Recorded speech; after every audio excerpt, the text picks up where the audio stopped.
Alright, what's going on guys, and welcome to the video. So I've officially set up all my settings for OBS, so from here on out, I think this is the fourth video you guys are going to see from OBS. The video quality should be perfect. Audio quality should be perfect. So we are going to be on Tundra, guys. And this is going to be in the Lowe. The Lowe, guys, is one of my favorite heavy tanks out there. It's the only tier 8 heavy tank that I have. I love it just because its accuracy is so good, and the armor is good, and the gun depression is good, and it's just a very well-rounded, good, high-penetrating monster German heavy tank. And what I plan to do is probably put Arnold Schwarzenegger in this thing, just because it would make sense. It's a German heavy tank, right? It just, to me, that would make sense. I put what's his name in the T-26 E4 Pershing. I can't think of his name right now, but you guys know who I'm talking about from last year. Chuck Norris, and that just makes sense to me. And I haven't purchased this tank yet. I have one more battle to play in it, and then I'm going to lose the 40 whatever battles it is that you get as a rental for free, basically. These things just appear in your garage, like you don't even ask for them, and they just appear. So anyway, guys, here we are on Tundra. I am coming up to the 090 line, and in my opinion, on this map, in pretty much everything but a light tank, I like to come up to this hill. If I'm in a TD, I'm back here. If I'm in a medium or a heavy, I'm usually here. Light tank, I'm going to be where the ISU is initially to smack shots going this way and stuff. But on this map, I'm always taking the hill. Why? Because the hill is vital. I have said this in, over a year ago. I said this in a video that I did with the MT25, a much lower quality video. We've come a long way with my, 108 subscribers or whatever it is now. But the hill, guys, on Tundra is vital. It is vital. You have to take this spot on the map if you want to win a game on Tundra more times than not, right? I mean, there's always going to be those situations where you're going to win a game by taking the 1-2-3 line or something. It's never, a 100% thing, but there are just so many opportunities. It's like taking the hill on mines. There are just so many opportunities for shots when you, and even for spotting when you take this hill. So I'm looking at the map, I'm seeing, look, there's red all over the place. We're probably going to end up losing the 1-2-3 lines, so now it's really important that we take this hill. The KV4 is now a one-shot. I'm considering pressing him at this time and taking one more shot. We've only taken one shot from the Boris. We're at 1370 HP of 1650, and this thing has decent armor, so it might even have a chance of taking a shot from the KV4. And as it turns out, he doesn't even get one into me. We clean up the KV4, and now it's me, the Chimera, the Emil 1 against the Renegade and the Boris up here, and also the even 90. Renegade shoots there, and now that he's shot the Emil, I'm going to go ahead and go after him, and I'm going to take this shot for the Emil. I get one into his kind of like the lower plate and track there. Emil cleans him up for me, and now we're in good shape, guys. The Boris has just died as well. I don't know to who, to be honest with you. I wasn't paying attention, but I'm sure you could run it back and see. And now we're going to take the hill. The even 90 has buggered off, as he should. Very smart play on his part, and impressive to get down there without taking any damage. He was only at like 100 HP, so, anytime I'm going down a hill, right, especially in like a small light tank, I'm always concerned I'm going to kill myself, right? So here we are, and now you can see the shots we have available. What's interesting to note, though, about this replay, guys, is I took a shot there, I guess, on the let me go to my camera view so you can see exactly. There's a UDES over here that I was taking shots at, but what's interesting to note about this replay, guys, is that I was coming up here, and I'm explaining to you guys, you usually have a lot of shots. The only shot I had available pretty much was at the UDES there. And all these enemies, they started coming back here. They were like over here. They're over by the Tornwagen and stuff. And the shots just weren't there. But that doesn't mean that the hill is not effective. One more thing to note is if you do take the hill, you cannot reset the cap from the hill. And that seems like kind of pointless. Like, why would you take the hill then? Well, you have shots going at people that are going to be coming up this way, but if someone like the even 90 per se gets up here and gets behind this rock or behind this rock, then you're not going to be able to, reset the cap from there. So I'm going to fast forward this a little bit, guys, just because I want you to see. I want to get to the good part. It looks like we're going to take some shots at the Skoda here, though. I do remember taking shots at this guy, so maybe we'll slow it down just for a moment until we take these shots here. But yeah, I kind of want to get to the good part. So, and here comes the even 90. I almost get a shot into this guy, just miss it. And what's going to happen here is the even 90 is going to cap out, right? I now actually have the shots at the Skoda coming up very soon. I know I'm going to take shots at this guy, so be prepared for it. It's going to happen. And I know that the even 90 is not capped, right? I can't outspawn an even 90. Like, what am I going to do? I do have like 450 view range in this tank, but those, that spotting is just not going to happen. I am able to find a shot in the Skoda. I'm trying to help out the people that are on this side of the map, but unfortunately it's too late. Now the TDs see that, look, they're going to have to go spot, and this is important that you have teammates that are paying attention to the map. Both TDs are going to push into the base, and they're going to find the even 90 and kind of pluck him out of there, because he's in the bush somewhere behind a rock, and that's what they do. So here comes the con. She's pushing into the even 90. I'm ready to take a shot at the even. This thing is so small, and I end up hitting just his track. But the con freaking wrecks the crap out of this guy. I get the track damage for it, the assist damage, and all is well, right? This is a 10-on-10 game. HP is pretty close. We're down by maybe 1,000 or so. I got to turn on the HP numbers for my next videos. I keep forgetting to do that. In this situation, though, guys, like now we see G-Source coming up this way. It's too inconsistent, right? We don't know where a lot of these people are. I see the Yag Tiger is here, but the FV, the Scorpion, the Skoda could have come back this way. I believe the Conj cleans up the Skoda because I don't remember him being a problem, later on in this game. So here he is right here, and I was going for a shot, but it looks like the Conj did clean him up. So now it's pretty much an even game, right? Like, they have one more tank, but we have less HP, and this is during holiday ops. You can't get a game closer than this, guys. Like, I'm telling you, holiday ops.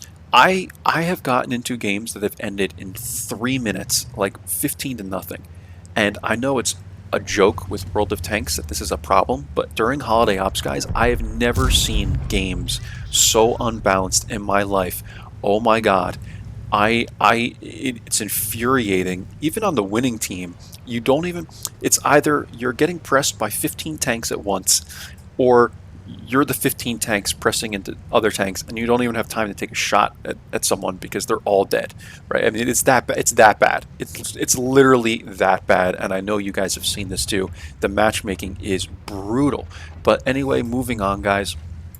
Yag Tiger is coming up here, and he's full HP. This is a problem for me because the Yag Tiger has decent front armor and stuff like that, and I would rather go against like a Scorpion, right? Because I know I can easily pen that. I do not like dealing in late game situations. I do not like dealing with heavily armored vehicles, whether they are TDs, even like hold down mediums, heavies, because you just don't, luckily I get a shot into the Scorpion there and bounce the FV.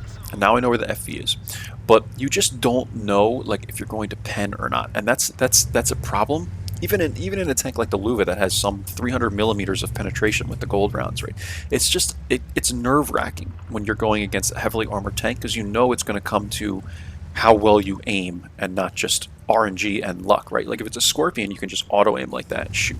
But anyway, guys, I'm pulling up this way. I'm trying to draw a shot from the FV because I want to spot him and get a shot into him, and I want the Scorpion to go around and flank this guy. But he's being very passive because the Yag is over here, and I don't blame him. However, I feel like for him, it would have been a much better play, and this is not me insulting him by any means, but I think it would have been a better choice for him to come up this way and get a shot into the FV going this way, because now he took one from the Yag, and he also would have been probably safe up here from the Yag momentarily. And if the FV was dead and he died, it still would be a better situation for me, right?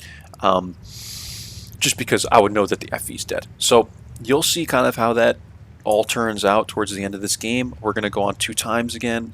This is a long game, so just bear with me, guys. I'm trying to get through this as quick as I can. The Scorpion dies to the Yag, and now I am left in a 3v1 situation.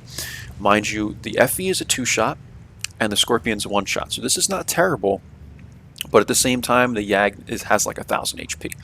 So I am basically left, we'll say I'm a 3 or 4 shot to most of these guys. To the Scorpion I might be a 2-shot, but I told them you guys melted. I was just being funny, and like, Scorpion calls me a shitter. It's like, okay, man, Lowe, you are shitter.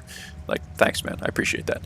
So I'm going to look for the Yag, but what I want to do ultimately, guys, is come back to the cap. As soon as the Scorpion died on my team, you saw that I buggered off from the hill and came down, and immediately I want to get off the hill because they know that I'm on the hill, right?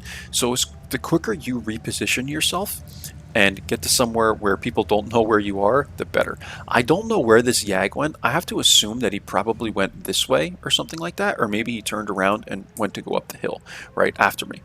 And that's good because now these guys have no idea where I am until I get to the cap. Now, let's talk about the cap. Who do you think is on the cap at this moment? Well, it's got to be the Scorpion, right? He was over here. He probably came this way. The FV is probably still here. Otherwise, I probably would have ran into him here. And sure enough, it is the Scorpion, guys. So this was me using process of elimination to determine that more than likely it's a 1-shot Scorpion on the cap.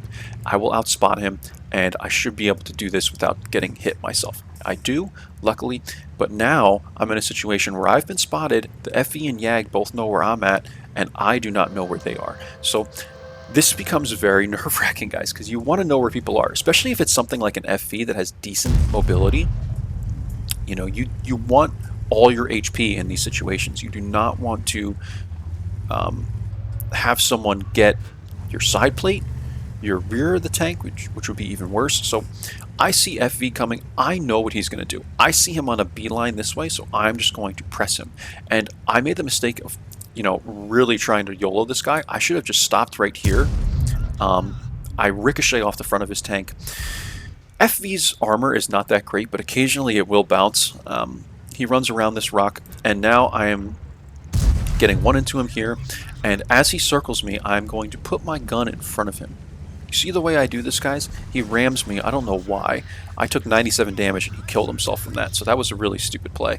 Now Yag is behind me. Luckily, it's the 8.8 centimeters, so I only get hit for 240, and I'm in a situation now, guys, where I have to use the FV's carcass to stay hull down. So here we go. We're going to keep it at 1 times. We're going to stay in my view.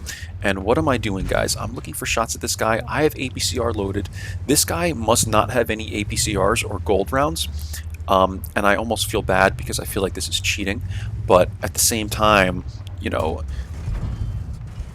it is what it is, right? We have an orange kind of marker there on his cheek, and I can make these shots work. I can win this game if he's not going to load APCRs. If this guy would load gold rounds, I'm assuming it's APCRs, maybe it's heat, but if he were to put a gold round into the cheek of this turret, one well-placed gold round, guys, and this game was won for the Yag Tiger. If you are someone that only carries standard rounds, I would encourage you to just carry even 5, 6, 7 gold rounds, because you never know when you're going to be in a situation like this where the game is going to be literally on the line. This game was won for this Yag Tiger with just 1 gold round, and he didn't have them. So keep that in mind, guys. If you're trying to save coin, you should really carry at least like a bare minimum of like 3 or 4 gold rounds, because you just never know when you're going to be in a situation like this. I get one more shot into this guy's cheek, and I just run out of time, guys. The shot was right there. I was reloading for another second. All I needed was 2 more seconds to win this game, and unfortunately, it's a draw. So, hope you enjoyed that one. It was very intense. My heart was, going pretty quick when at the very end of this game, because this was literally, I'm telling you guys, every other game that I played other than this one was like 15-3. So it's just great, guys, to get into games like that during holiday ops. So this was a mastery. We got the steel wall, I believe that is. 3,314 damage, 3 kills, 855 experience, and Force was this guy's name. He did well. He did very well. He just needed 1 gold round there at the end. He stayed alive till the end, though. And, I should have sent him a message like, hey, good duel at the end there, but I just moved on. Um, but yeah, let's take a few more looks here. The Scorpion had a pretty good game. And our Emil did pretty well. He was pretty pretty helpful there on the hill. So yeah, I mean that's about it to note there, guys. 20 shots, 16 direct hits, 11 pens, 3,314 damage, and we blocked 1,500 damage in this tank. You'll notice, guys, that the Luva can bounce quite a bit. I mean, it's just because I think the turret is also circular, and the way the armor is, it's not necessarily how thick it is, it's the way it's angled and stuff like that. Like the front plate has this perfect, like kind of like 45-degree angle almost and stuff. So 400 assist damage, guys. We got the capture reset points. I mean, overall it was a great game, but I always want the W. You know that. Everyone wants to get the win. This was about 3,700 combined total, though. 15-minute game. Obviously, it was a draw. 98K we made, guys, and I wasn't even running a reserve at the time. But yesterday, I was trying to make a crap ton of coins, so I was playing like even 90. I was playing LT432, Super Pershing, Luva, and yeah, that's it, guys. Right now, I have 1 more battle, like I said, in this tank. I only have a 44% victory rate over 41 battles, and we are averaging 1,778 damage. And this might have been the first mastery I got in the tank. I don't know. Anyway, that's it, guys. Hope you enjoyed this one, and I will catch you for the next one. Take care of yourselves. Whoops, I opened up the GeForce thing. I'm still not used to this. Take care of yourselves, and bye-bye.